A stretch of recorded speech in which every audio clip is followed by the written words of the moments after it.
Hello and welcome to the State of Scottish Football here on the Estate of Mind Network. And it's very good news because Scotland actually won a game. And I think all four of us, including myself, are very happy about it. And as you see, there are four of us on the screen here. First, to my left, or to the right as you look at it, is Sean. Sean, how are you doing? I'm very well, thank you. It's good to see your face again, Struan. It was covered up on Friday at uni with a mask, so it's good to see it in all its glory. And it's great to be on with Glenn and Colin for the first time as well. So very excited to be here. I say this is also the first time I've been on with Colin, to my diagonal down there at the side. Colin, how are you doing? That way. I'm fine, yeah. Thanks for having me on again. And nice to meet you guys as well. And finally is Glenn Schroeder. Glenn, how are you doing? Yeah, good, Stu, and good to be on a Monday again with yourself, and also joining Sean and Colin for the first time on a State of Scottish Football. This is great. I feel like a wee host here, getting everybody to meet each other. But yeah, as you know, the usual script. We're live on Facebook, LinkedIn, YouTube, Twitter, Twitch. Plenty of opportunities for you to get involved, and we do hope you do get involved because Scotland won, and it's great to chat about it. And I think we'll just dive into Saturday's match. Of course, we actually beat Israel for the first time since November 2018. Pretty ridiculous. Well, in normal time, we beat them on penalties at one point. But yeah, a 3-2 victory, a last-minute winner. We had to come from behind twice. It was a bit of a roller coaster of a game. Glenn, you were at Hampden for it. Just what was the atmosphere like being there? Because watching from home, it was fantastic.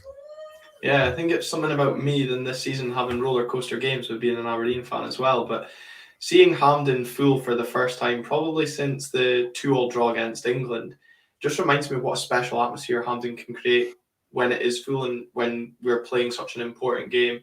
And I think after the Euros, it's great to see the momentum being carried through into the rest of this World Cup qualifying campaign. And yeah, I think, I've seen some comments on social media about, like how we could improve Hampden. And I think you're totally right. The videos don't do the noise justice at the equaliser, the third goal, and then the 15, 20 minutes, however long it felt like afterwards, singing along to Yes Sir I Can Boogie, Freed From Desire, and rocking all over the world. It was just unbelievable. And I'm just so glad it wasn't a case of what if on Saturday. You're still muted, Struan. It certainly looked like it for many, many minutes of that match that it was going to be a bit of a disaster class, because it wouldn't be Scotland if we did it the easy way, would we? We have to do it the hard way. And it's interesting you actually mentioned that Yes Sir I Can Boogie, because today is the 1-year anniversary of Andrew Considine's Scottish debut, which is pretty special because, of course, that's how we got this song. But we'll jump into the game because, Sean, 4 minutes in and we went behind to, I'd say, a needless free kick that was given away.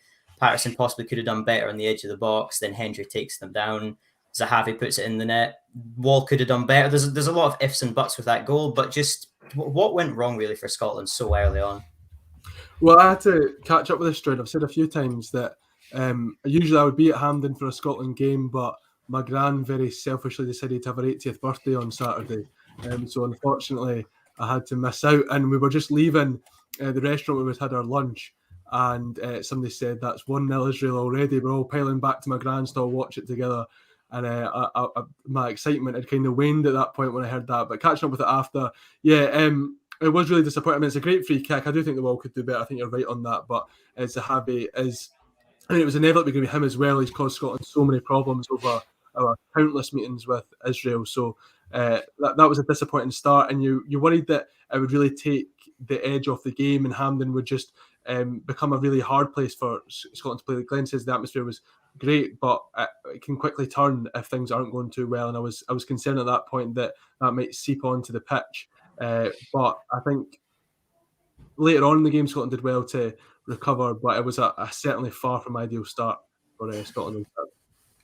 No, I'm not trying to be too negative, but Colin, is that a bit of a concern that, only 4 minutes into the game and we conceded early, in a must-win game, we were already under a lot of pressure and we just kept piling it on ourselves at that point, really?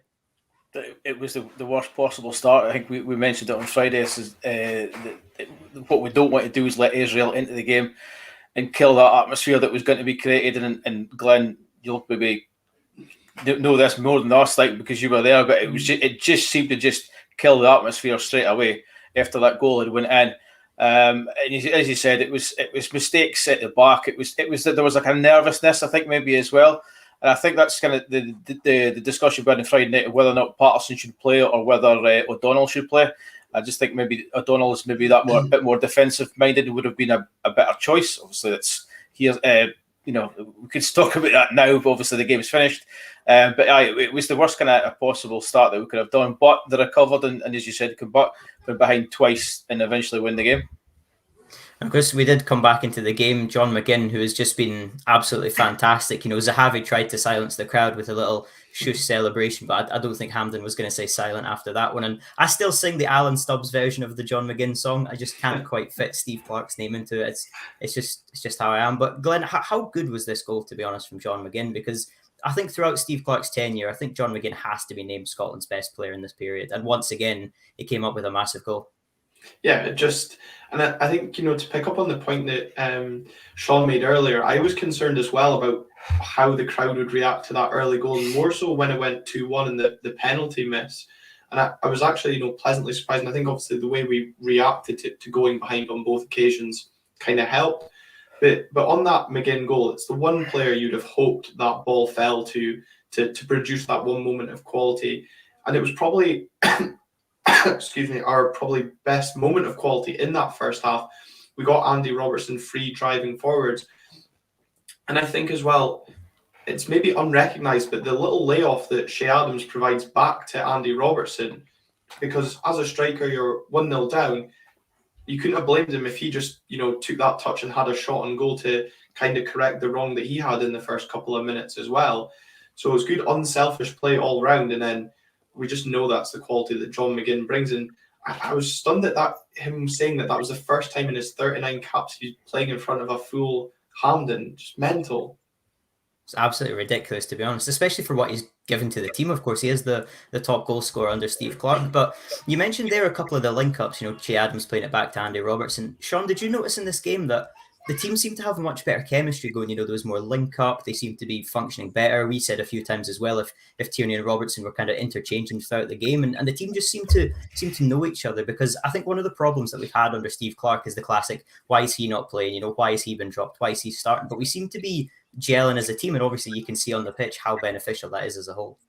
Yeah, you've kind of stolen my answer on your question there, String, because I completely agree with you. It's the fact that Steve Clarke has been criticised for not picking this player in form or that player who's scored a couple of goals, but I really think the whole mantra under Steve Clarke is consistency and familiarity, and I think you pay dividends in games like that in difficult situations where you need to get out, your back's up against the wall, and you need to get yourself out of some sticky situations. Because you're absolutely right that he solved the Kieran Tierney Andy Robertson conundrum perfectly, I think, and I think a lot of that was proven in Saturday's game. The interplay. 2 assists from Andy Robertson. Kieran Tierney could have had another one with that great cross for the Dykes chance as well that was saved brilliantly by Marciano. And I think you're spot on. Shea Adams has been criticised for his sort of lack of goals in a Scotland shirt, but I think he's a great technical player, and I think that touch, as Glenn says, is proof of that. So yeah, Steve Clarke is proving the doubters wrong in the sense that he keeps picking the same players, and because they know each other so well, they can just have these little knockoffs, these little interplays, and it means you get some fantastic goals like that. And it was just absolutely brilliant, and it lifted the roof off Hampden. It's a classic example of, you don't always need to pick the best players, you pick the best team as a whole and as an 11, and they'll function. And I think for all the criticism that Steve Clarke gets, he's managed to fit 2 left backs into the same team and have them both play well. I think that deserves massive credit. But Colin, it was only 2 minutes we were back in the game, and instantly Israel go up the other end and score. There's some controversy about the goal, which we'll get onto in a second. But what went wrong for Scotland? Because once again, it was McTominay this time seemed to give away a needless free kick, and we just couldn't defend. It was a needless free kick, much like the first one. But even then, the defending on it is really, really poor. I think it's Dykes who's playing everybody on. He's sort of dropped back. Everybody else is sort of keeping a higher line. And once the goal goes in, you can almost see there's like 3 or 4 white shirts all ready to knock the ball in. And you watch the replays after, and there's 4 or 5 blue shirts just standing on the edge of the box, really not helping out their goalkeeper. And he's made a terrific save for the first one, you have to say. But as I said, there's nobody else there to help him out. And there's a pick of the white shirts to roll it in, and you just think to yourself, you're as deflated as you were after the first one that went in. It's interesting that you picked up on Craig Gordon, because he did make a fantastic save. And because he actually made the save, the goal was allowed to stand, as weird as that says, because the ball came off an Israel player's hand. But because Craig Gordon then saved that shot and got the rebound, that handball is not in that same passage of play. Glenn, is this just a bit confusing, the fact that this goal was allowed to stand even though Gordon makes the save? Because if you argue Gordon should just let the ball go in and it wouldn't count, how is a goalkeeper supposed to really react in a situation like that? Yeah, and I suppose for Craig Gordon in that situation, he's not going to be spending the time watching to see if it's coming off the arm or that. And, I actually have to probably apologise, because I was very critical of Craig Gordon's part in that goal at the game. But sitting in the West Stand, that view is very much blocked of the incident. I just thought it was kind of a tame effort towards goal that he should have maybe handled better or looked to turn around the post. And obviously appreciate at the time there was, the deflection off the arm. But it's just that clarity that fans would like to see, because I thought at the time, was there maybe calls of offside, but obviously Dykes just drops in too early compared to the rest of the defence, and then nobody else picks up the run. So I think, okay, we've maybe got to look at the rules and say, can we get some clarity? But for Steve Clarke, someone who prides himself so much on having a defensive team, he'll be so disappointed at the 2 goals we conceded. More so that one, I think. You obviously can't take away the quality of the first. Definitely. The Zahavi free kick was fantastic. And I don't know if anybody actually saw, but when Dabour celebrated scoring that goal, a fan from the crowd nailed him with a pie, which was pretty ridiculous. I don't know if anybody's seen that, but that was some shot. But we don't encourage that, because that is most definitely wrong. Well, but, I know, right? Especially the price of them at Hampden. It's quite funny, though, because that's the second sort of weird incident we've seen. If anybody watched the Nations League final last night, France scored a goal which looked all the world to be offside, but Eric Garcia slightly tapped it, and therefore it's a different process of play, really. Sean, is this a problem with VAR from a fan's point of view? Not in the way that the game sees it, but just it's confusing from our point of view to see these goals that look like they should be ruled out beyond for some reason.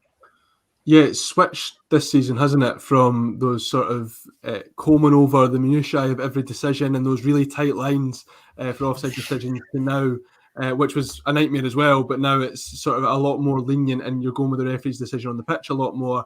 And this seems to be a problem with the rules. If a handball's a handball, I don't see how FaZe can continue on that one.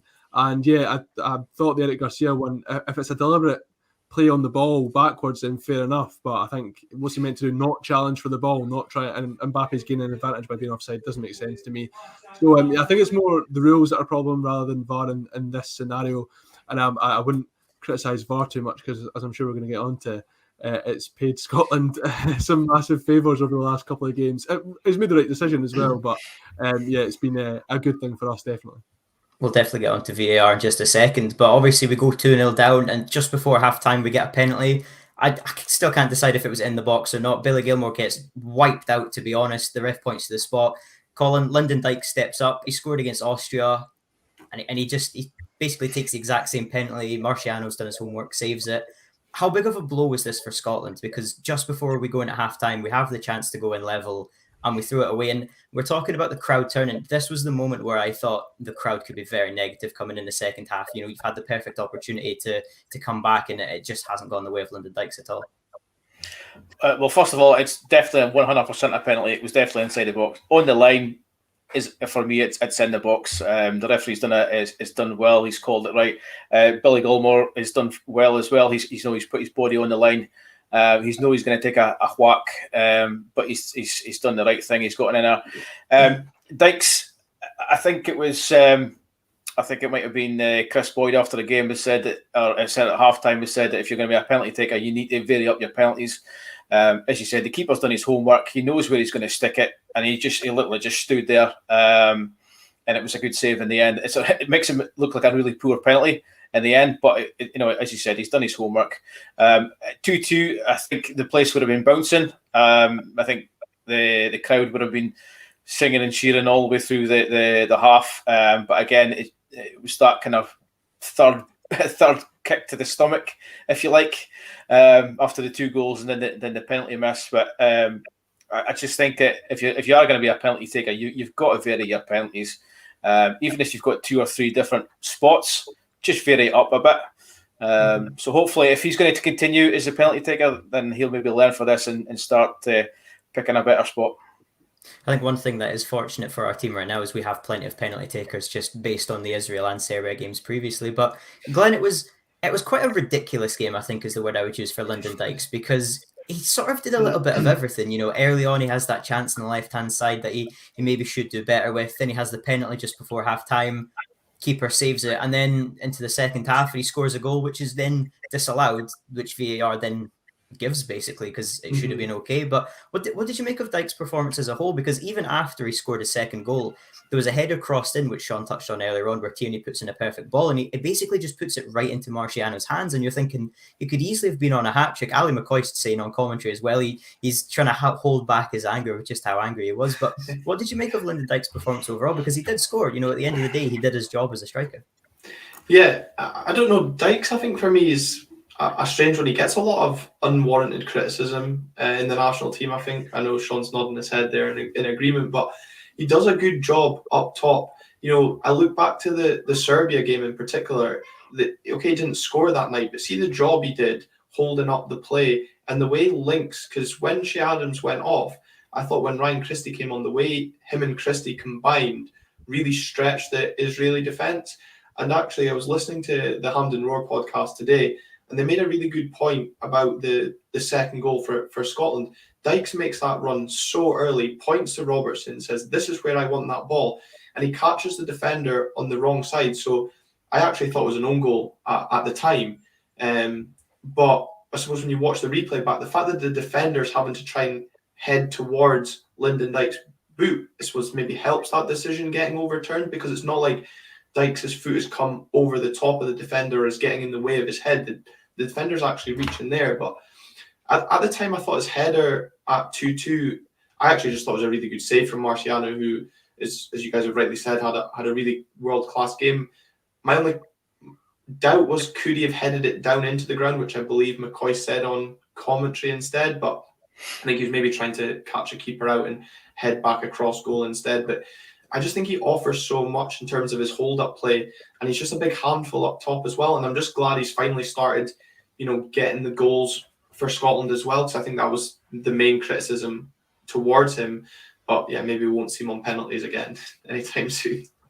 Can I just jump in on that, Struan, to say how much I agree with Glenn, because it really kind of winds me up how much flack Lyndon Dykes gets. And I think a lot of it's based in snobbery, the fact that he came through at Queen of the South and then Livingston, and he got his move down south. And I think that people just think he's not a very fashionable player, just as sort of his play style has been quite physical. But I think the reason that he maybe gets so much flack, or he comes up in for this unwarranted criticism, is because he is so key to the way that Scotland play. If Lyndon Dykes doesn't play well, then the whole team doesn't play well. The whole system doesn't work, because it relies a lot on his hold-up play and him knocking it back to the talented midfield or laying it off to those talented fullbacks who can cross in that he's meant to meet. I think a lot of it depends on how well Dykes plays, and I think that's why people criticise Scotland and Dykes so much, is the fact that without him at his best, the whole team struggles. But I think it's great. I mean, 3-3 now for Scotland, and come up with big goals on big occasions. And I think it's great. And you can tell that he loves it as well. Those celebrations, although cut short because of VAR, the second goal, you can see how much it meant to him. And I think that that assist for QPR the other week, where he's fallen over and he heads it into the ground. He's a character, he's a force, and I hope he's leading the line for Scotland for a very long time. He needs that front two, definitely needs someone up there with him. Yeah. But it means a lot to Scotland, and it means a lot to him as well. He's definitely a divisive figure amongst Scotland fans, but I found out today he's now scored more goals for Scotland than Lee Griffiths in fewer games. And as you said, he's vital to the way we play. When I think back of some of the best results we found under Steve Clarke, in Serbia, he got subbed off before the penalty shootout, but he ran himself into the ground. I remember when he got taken off in that game, and he was basically crawling to the sideline because of how much work he'd done throughout the 90 minutes. He scored the goal against Austria, and again, he's provided that goal. And I think a really good point you made there as well, Sean, is he's an outball. If we don't have any options played it from the back, he can hit the ball up the park, and Lyndon Dykes can win the header, and if he's got somebody off him, he can easily come through with that. Colin, is that quite good now that we seem to have this nailed-on striker? Because certainly for the past 5-10 years, we've just never been able to have that reliable number 9 who we know can go out there and put in a performance. Because although Lyndon Dykes may not give you a fantastic game. He might not score every single time. You can tell he's going to give 110% and just work his socks off.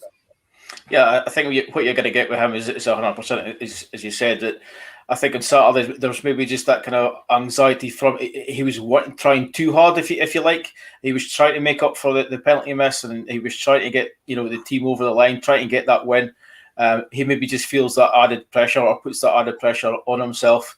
But yeah, it's been a long time since we've had somebody who can lead the line. But he can also, as you said, bring in other people into it as well. He's not going to get you, he's not going to end up being like our top goal scorer. But what he will do is he'll bring people in and he'll keep us in the game. He'll work hard, and that's all you could really ask.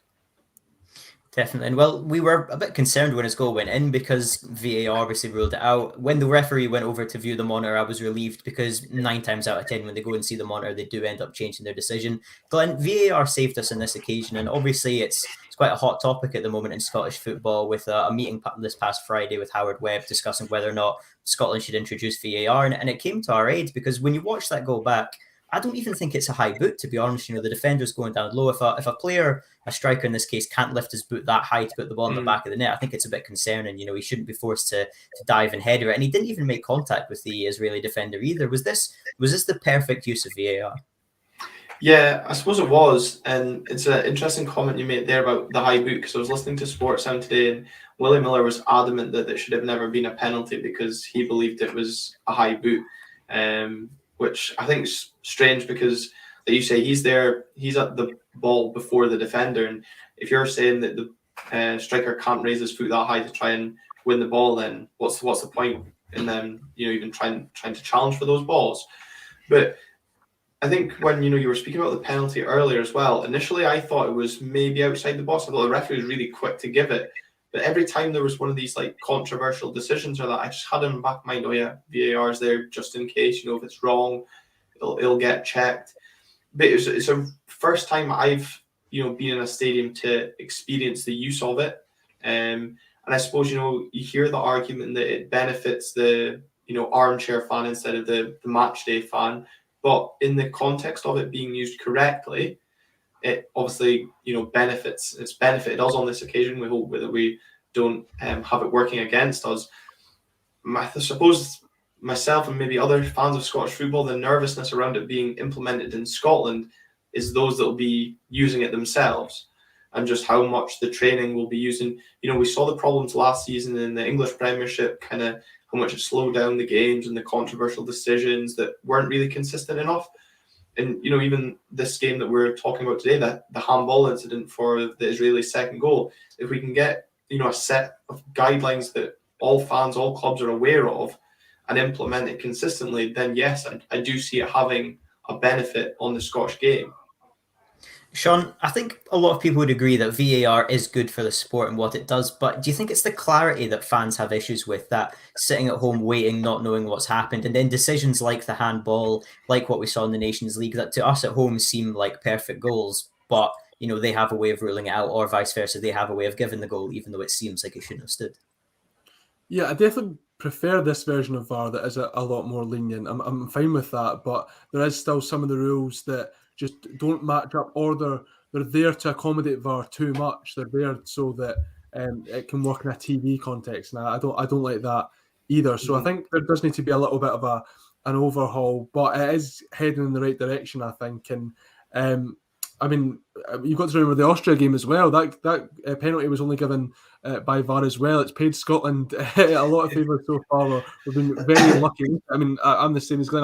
That's the only time I've ever seen VAR. I haven't seen it at a stadium yet, but that's the only time I've seen my team, a team I'm supporting with VAR, has been for Scotland in these 2 games, and it's gone pretty well. So I can't complain too much on that front. And I on it coming to Scottish football, I just think, as much as it would be chaotic, the seethe from fans would be pretty entertaining at points. So I'm all for it.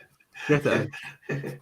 Colin, do you think the way that it's benefited the national team may help some fans of Scottish football sort of just adopt it into the process, just to see, it did get us through to the World Cup or whatever, we may as well try it out in our league? I think if you're going to have a vote, you have it now because I think it would go through rather than any other time. But the issue I've got with VAR is being used in Scotland is the fact that it's Scottish referees who's got to be looking at it. Just because a decision could get overturned doesn't necessarily mean that the referee looking at it is going to change it.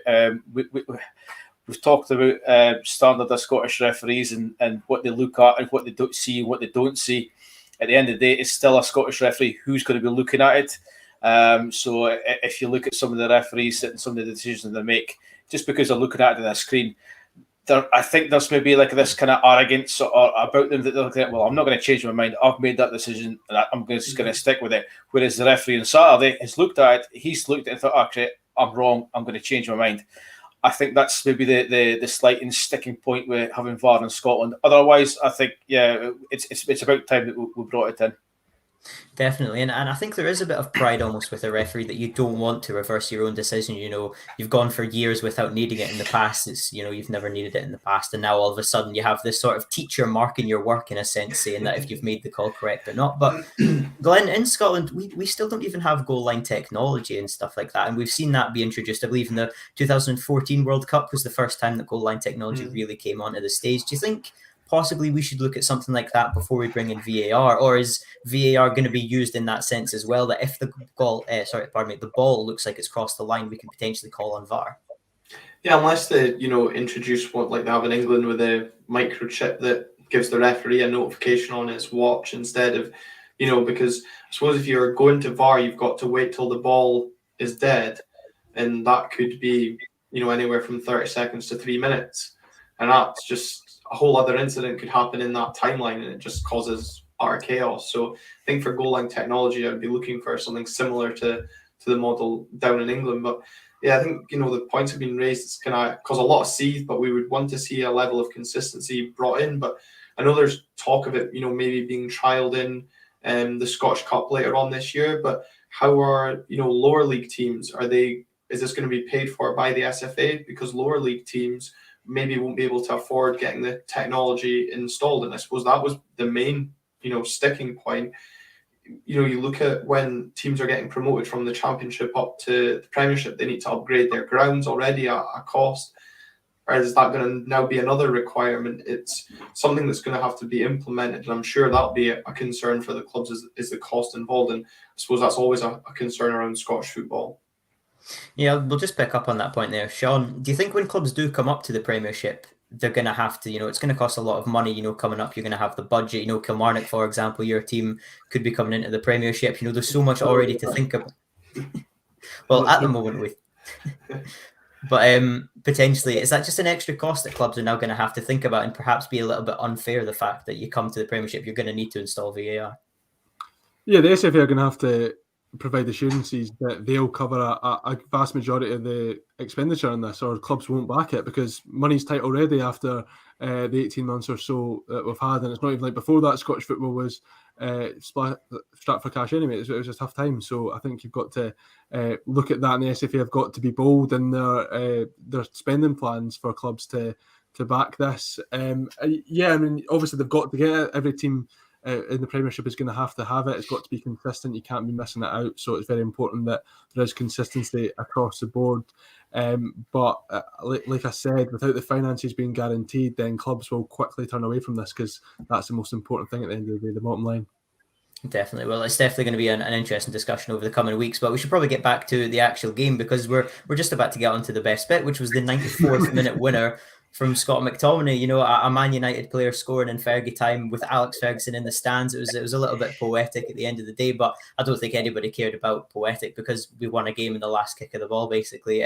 Colin, just how special was this goal? Because we came back into the game. I thought across the second half we were excellent, to be honest. We looked a totally different side. I don't know what Steve Clarke said in the dressing room, but it definitely worked. We looked hungry. We looked at it, even with a few changes to the team. We just looked all for it. And then at the end of the game, as Ali McCoy was screaming on commentary, he's always telling the kids to hang a boot at the back post, and it definitely paid off this time. Yeah, what was pleasing was that they weren't just sort of sticking with the 2-2. They were still going for it right to the death.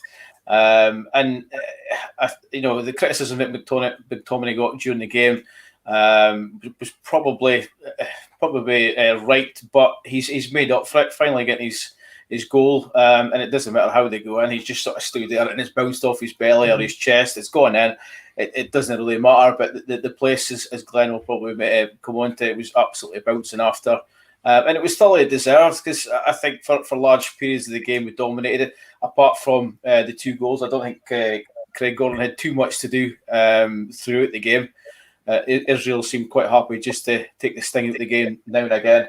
But it was a thoroughly deserved win, and the place was absolutely rocking, and everybody that it was watched, it was probably doing the same thing. Glenn, it was quite interesting the way this goal came about, because obviously the corner swung in, Hendry heads it on, and it's McTominay who puts it in the back of the net, and those were the 2 players who gave away the free kicks. I agree with Colin. I don't think McTominay was having a great game. Prior to the match even starting, we were talking about how McTominay was going to come into the team. Would it still be the same in defence? We've seen Grant Hanley be fantastic, Hendry as well in the back there, fit McTominay, and it was always going to be a bit different. We've seen a few times he's not always switched on. If you go back to the Serbia game as well, he loses his man when Jovic scores in the 91st minute, but this time he got the goal in the 90th minute. Just how much did that show the fight back from the Scottish team? Because it easily could have finished 2-2, and I think that was my worry coming into this sort of these final few minutes of added time, thinking, we've had to come back twice, and at the end of this, all we're going to get is a point. We've missed a penalty as well, but the players showed that they've got the fight, and I think we've seen that on a few occasions, how much this means to this team. Yeah, and I think, to pick up on the point Colin made about, I don't know what Steve Clarke said. I heard him on Sports Sound saying that he said to the players at halftime, if you're wanting to lose the game, you're going the right way about it, basically. And, the way we played, I think, touched on maybe the first time a lot of these players have played in front of a full Hampden. There's maybe some nerves in there in the first half, but we just seemed to play with a lot more freedom and we seemed a lot more relaxed going forward. You touch on the set piece. Archie McPhee, who used to be Hearts assistant manager? Austin McPhee, yeah. Austin McPhee, sorry. He came in, set piece specialist at Aston Villa. I was questioning some of the set pieces in the first half. We had McTominay taking corners and Lyndon Dykes taking long throws, which just didn't make any sense. But, set piece finally paid off, and that's what he was brought into the coaching staff for. But when McGinn missed that chance with about 3 minutes to go, I thought, that's it, that's us done. And, I feel sorry for the 2 guys that were standing next to me that left after that chance.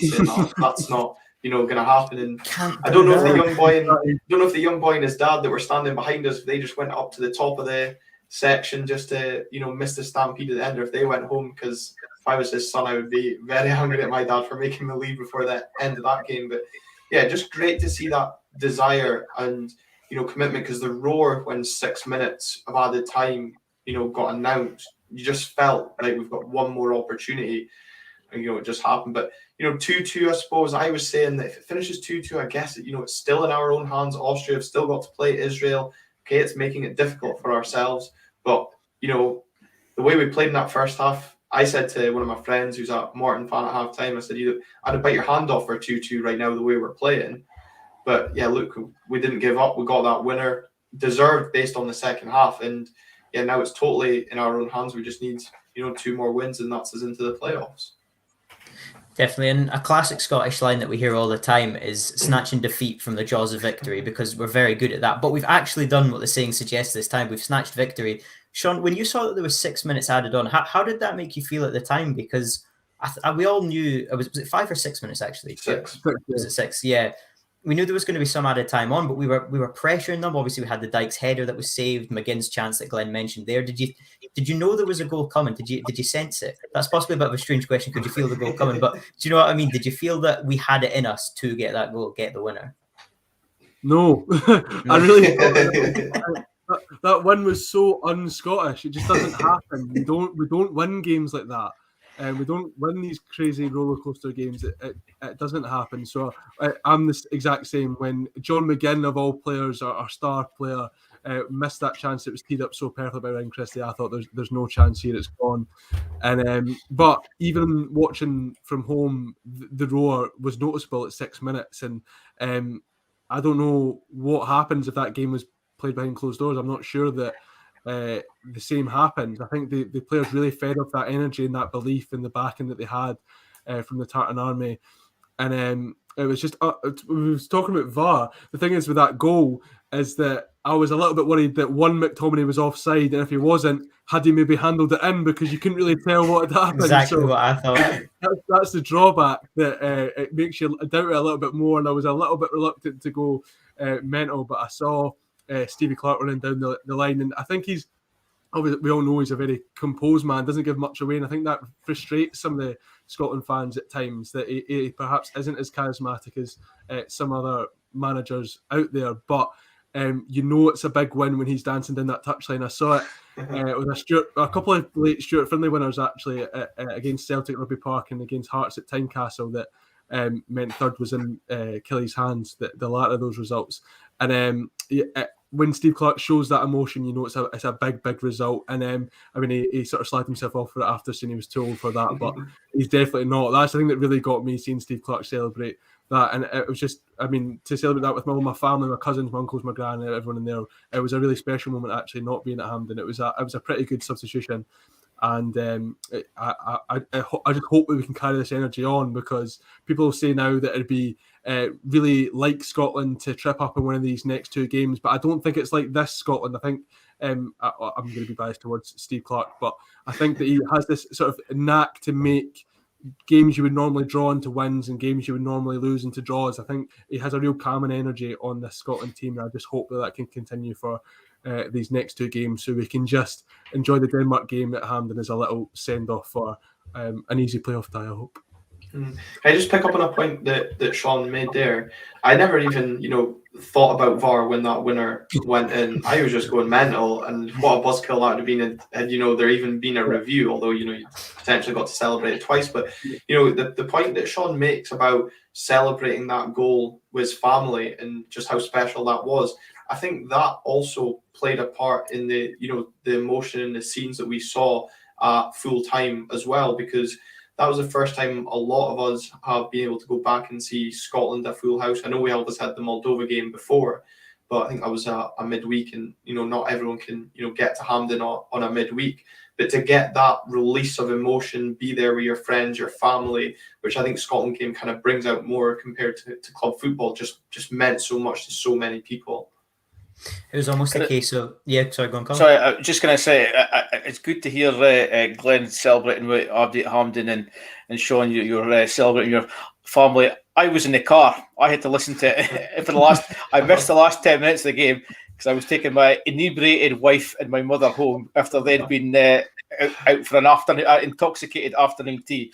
So you can imagine how pleased I was when they scored the third goal, and I had to listen to it on the radio. But I catched up with it in the end, so I was celebrating in the car. I just thought I'd get that in there. I probably ended up off the road, I think. I was literally just reversing back into the driveway, and then the big cheer got up in the radio. I thought, oh, it's all day. I hope you give the horn a few honks for that one, definitely. It's funny because it's almost as if you talk about the atmosphere in the games. It's almost of a moment of just sheer bliss. We just forget COVID happens. In these kind of moments, and we've not had crowds because of the pandemic for a long time. Colin, it's the classic cliche of football, but did the 12th man get Scotland through this game? Especially as Glenn said, when before the goal had even gone in, just seeing 6 minutes were announced, the crowd was going crazy. Getting the players up, getting them going. Even though we went behind twice, the crowd was still on their sides the whole time. Yeah, I think Glenn mentioned earlier on, there was this kind of weird kind of atmosphere whether or not the crowd would get behind them or get on their backs when they were 1-0, 2-1 down. But there seems to be this kind of belief in this squad and in this team that no matter what, that they'll dig in and they'll get through it. And I think the Scotland fans knew exactly what to do. They knew that they needed that extra bit of motivation, that little bit extra boost from the crowd. And that's exactly what they got. And in return, Scotland's got the winner to give the crowd what they wanted, the big relief at the end. Limbs everywhere, as they say, and get the victory. Definitely. I want to touch on a few individual. Sorry, go on, Sean. Sorry, just to say that I think sort of on this sort of theme, this Scotland team get a lot of criticism, but they've given us some pretty special moments over the past couple of years. I mean, you have Saturday night, which a full Hampden again was so great to see. I know the Euros didn't pan out as we liked, but I think we can all agree gave us some fantastic days it gave me COVID down in London, which was maybe not so good. I mean, the whole trip and the experience was fantastic. You had the Serbia one, of course, when things were getting really dark and we were heading back into restrictions and we couldn't all be together, but that win almost felt like we were together. And I mean, even the Israel game was one of the strangest experiences. I mean, I was in the pub and had to leave the pub and dash home to get home in time for the penalty shootout because the lockdown had just started, the restrictions had started again that night. So it was pretty crazy times that will stick with us for a long, long time. And I mean, we might make it to the World Cup, we might not, but these moments will stay with us for a long time regardless. And I think that's credit to the Scotland team. Yeah. Definitely, it's quite interesting the way you said that there. It gave us some great memories and it gave me COVID. But we'll look at the positives, I guess. From that, the backstring, you've got to take both. I have both. I want to touch on a few individuals from this game. Sean, I will come to you for Steve Clarke in a minute because I know you want to talk about him. But Glenn, man of the match from this game was Andy Robertson, and I think Robertson gets a lot of stick. I think in my eyes he's the best left back in world football. I think he's absolutely terrific. What we've seen him do for Liverpool in recent years, the Champions League, fantastic. When he got the armband about 3 years ago, I think it was now. I was really happy because I think he's one of the best players in our team. He's still only 27, but a lot of people are not happy because he doesn't sort of play the same way for Scotland. He doesn't whip in those inch-perfect balls all the time. But I thought he was absolutely terrific in this game. He got 2 assists, and he really just put in what you'd call a captain's performance, didn't he? It's funny because I actually didn't agree with him getting man of the match. So, but it's probably his best performance against Israel because in previous meetings against Israel, he's really struggled up against Eli Dassa, which, as you say, is probably one of the best left-backs in world football. I just can't fathom how he always struggles against the same opponent. But you saw how much it meant to him on Saturday night. And when the second goal was disallowed, he was over. I think he originally got booked for arguing the decision, and then he was over at the linesman questioning whether or not the goal was going to be reviewed. And when it was, he was up to the north stand, big fist pumps. It does mean so much to him, and it is probably a game. There was criticism over Nathan Patterson, which Colin touched on earlier, and you're maybe going to come on to. But I think, like Nathan Patterson, Andy Robertson grew into this game, and it was maybe like the nerves that affected him. But I was more impressed with our midfield, and I would have probably given it to Billy Gilmour, which is probably no surprise. I'd have had him as my man of the match just because I thought composure and distribution in midfield really helped us in that second half. But no, it's good to see because I know Andy Robertson, and Sean probably want to have an opinion on this as well, is he gets a lot of criticism from the Tartan Army that he never replicates the performances he does for Liverpool when he's playing for Scotland. And I think we saw glimpses of that on Saturday evening, and hopefully going forward we'll continue to see that. Whether or not he's rested on Tuesday night, but I'd like to think Steve Clarke's just going to chuck out our strongest 11 on Tuesday. They're very different teams, though, is the thing that always gets me with that comparison is we're not Liverpool. Scotland are on that side, so I don't think you can expect. I think it's fair to criticise the quality of some of his performances, but to expect him to play in the exact same way, I think is harsh. So there's always, me and my pals can have this running joke, there's always once in the game it seems to be that Andy Robertson gets set up on the edge of the box, almost like the Cyprus goal, and it always skies over. He didn't on that occasion, always leans back, and it just really winds you up. But I thought it was great on Saturday, and I think that he does get in some criticism. I think it's because just our standards are so high. We know how good a player he is, but the way he's playing with Kieran Tierney, he knows when to stay back, he knows when to go forward, and some of those deliveries were absolutely fantastic on Saturday. So I also hope, and this is the start of Andy Robertson really sort of kicking on and putting in those performances that we expect to see from a player of his calibre.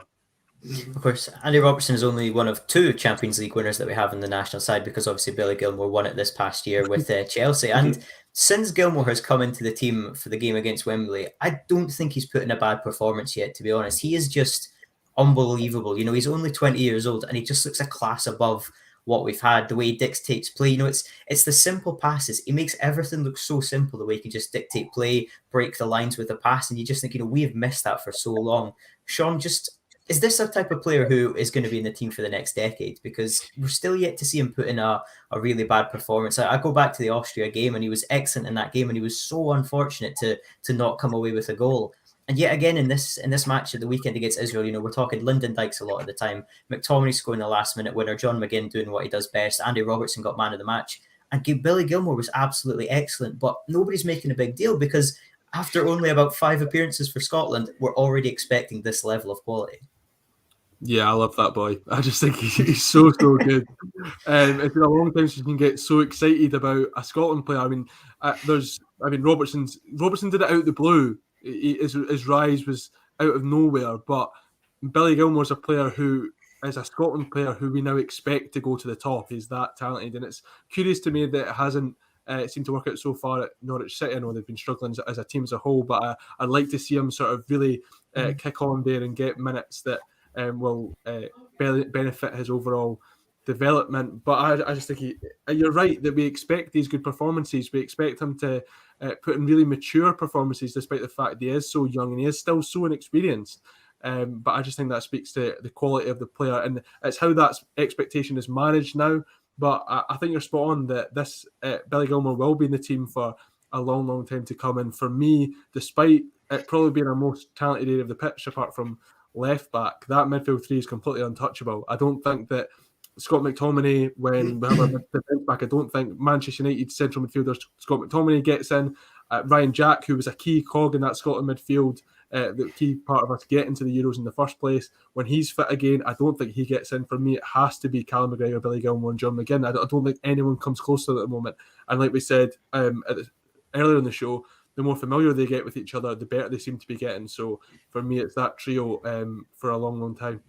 Yeah, McGregor's really impressed me the game in Austria and again on Saturday, because he was a player I didn't really rate for Scotland, but the way he stepped up, and I suppose it's like you say, maybe the familiarity of playing with players regularly has really benefited him.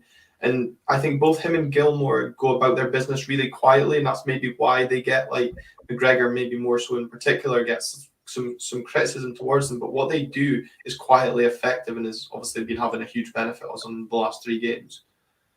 Definitely, and I think Sean summed it up perfectly there by saying the likes of Ryan Jack, Scott McTominay, who are playing for great teams, don't get into this midfield necessarily because you can't drop John McGinn, as we said. He's been one of the best players under Steve Clarke. Callum McGregor has been absolutely incredible, and Billy Gilmour. Well, Colin, is Billy Gilmour one of the first names on that team sheet now? I think he has to be, and I think it was Glenn that said about his composure or not, and it was such a big game. It was almost like a must-win game. He was probably the most composed and calm player on the pitch on Saturday, and he's got this. His years in front of him. He's got this calmness that it just exudes. It goes way beyond his years. You'd actually think he's been playing at that level for 5 or 6 years rather than just a short period of time he is. But what I will say as well, if you watch him, and I know it's difficult not to, but if you just watch him instead of watching the game, you'll constantly see his head moving all the time. He's always constantly looking to see who's round about him, looking to see where everybody is. And that's why when he gets the ball, it's a controlled pass. It's controlled pass because he knows where everybody is. He knows the situation round about him, and he keeps constantly looking. And that's a sign of a really confident player, a really confident midfielder.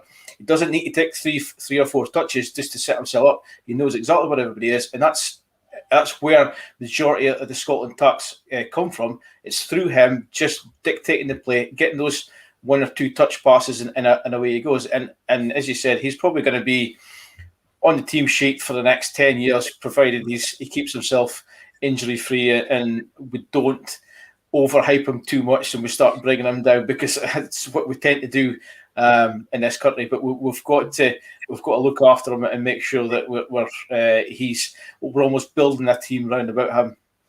Definitely, and he's in that nucleus, isn't he, in the middle of the park, that spine of the team. Is in the perfect position to build it around him because he's going to be absolutely fantastic. And 2 of the midfielders who he's played with a lot at Chelsea, Kante and Jorginho, are both nominated for the Ballon d'Or, so he's certainly learning from the best. I remember as well when he first joined Chelsea when he was about 16, there was a clip of him talking about Fabregas and how he was one of his idols and he wants to play like him. Of course, he did play with him at Chelsea as well for a short period, so absolutely fantastic, and I'm just so happy to have him in because it took us long enough to ask for him, and he eventually did break into the team in a game against England at Wembley, and he was fantastic. And as we say, he's not going anywhere. And Glenn, another player who Scotland fans were begging to get into the team was Nathan Patterson, because right back has been quite the issue for Scotland in recent times. Left back, we've got two of the best in world football. We couldn't really seem to get any right back working for us. Stephen O'Donnell puts in a good shift, but I think a lot of fans are just displeased with his overall ability and what his ceiling is. But Nathan Patterson coming into this game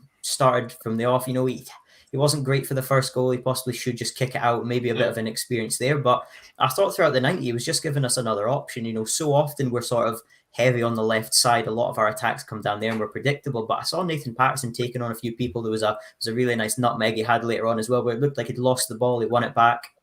I linked up with Christie when he came on. Is Nathan Patterson one of these players now who can sort of lock down that position for his own?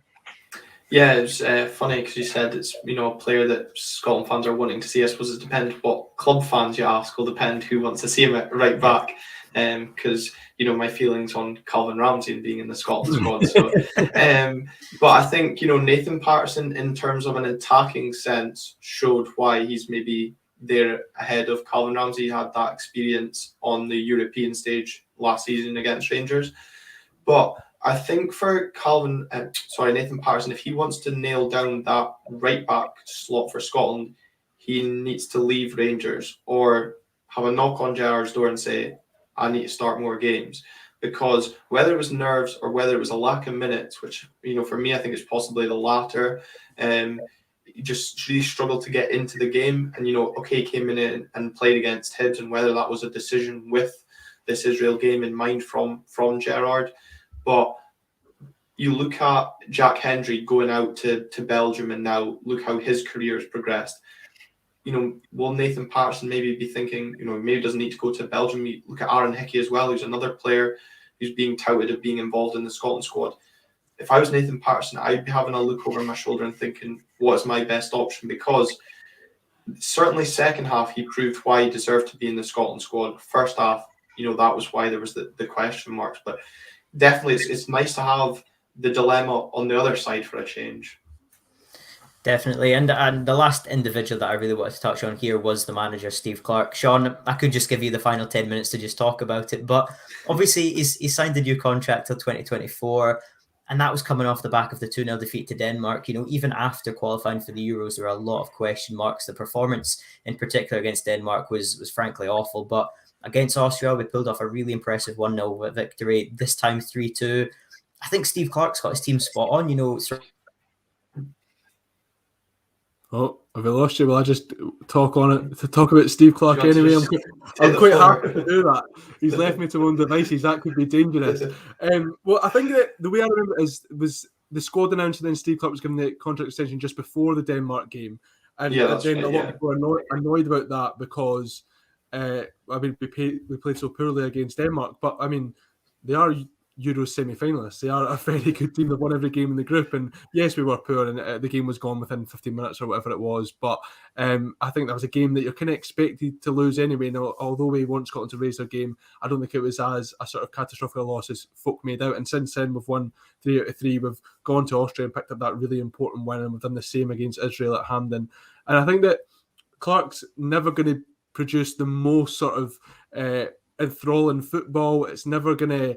It's not constantly going to get you off your seat, but I think that for me, he improves the players in front of him, and he sort of fosters a really good atmosphere, and that was the sense that come on it, that had been toxic for a long time, and he came in, and with the same group of players, it's not like he spent loads of money or got loads of people in. It was, apart from Yusuf Malumbu in January, it was pretty much the exact same squad that was bottom when he got the job, who finished third just, I think it was 14 months later, and I just think that speaks to his sort of just how good a coach he is. And I think he gets some unfair criticism. I know that he's not always the most popular with the Old Firm, given his exploits against them with Kilmarnock. I think that feeds into it a little bit. And Kilmarnock obviously not the most fashionable team either, and they get some stick for that. But I think that Steve Clarke is a very good coach. And I don't really see anyone at this moment in time who isn't a sort of elite level manager that Scotland won't get anyway, who could do a better job, because these players seem to be buying into what he's doing. They understand the system, they're getting better and better, and they're improving every game, it seems. And although there'll be slip-ups along the way, I think that Steve Clarke has sort of vindicated that decision to give him the contract extension, and it's good to see that Struan Garvey's been extended on the state of Scottish football. He's back. Yeah, but I think the point you make about the contract extension is that the reaction to that Denmark defeat, to Steve Clarke in particular, was so fickle of football fans in general, because, like you said, they were, European semi-finalists and ran England very close in that semi-final as well. I don't know what folk expected of us, and then look at the way they dismantled Israel when we were going and, taking care of business in Austria. At the end of the day, it was probably a case of not getting thumped over in Copenhagen. It was keeping it respectable, and if we got a result, great. The key was to get 4 points, from a minimum of 4 points from that 3 games. Ideally we would look to beat Austria, which we went and did, and then you obviously, go and follow that up with Moldova.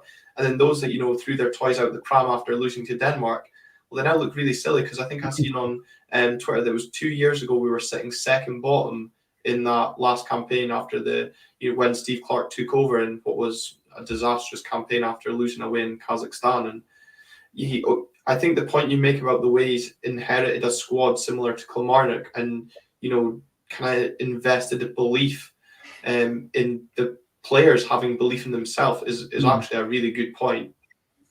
That's why I thought he was going to be a good international manager, because you don't get to pick your players as you do at big clubs. And that was kind of the thing at Kilmarnock. This is your lot. They're bottom of the league.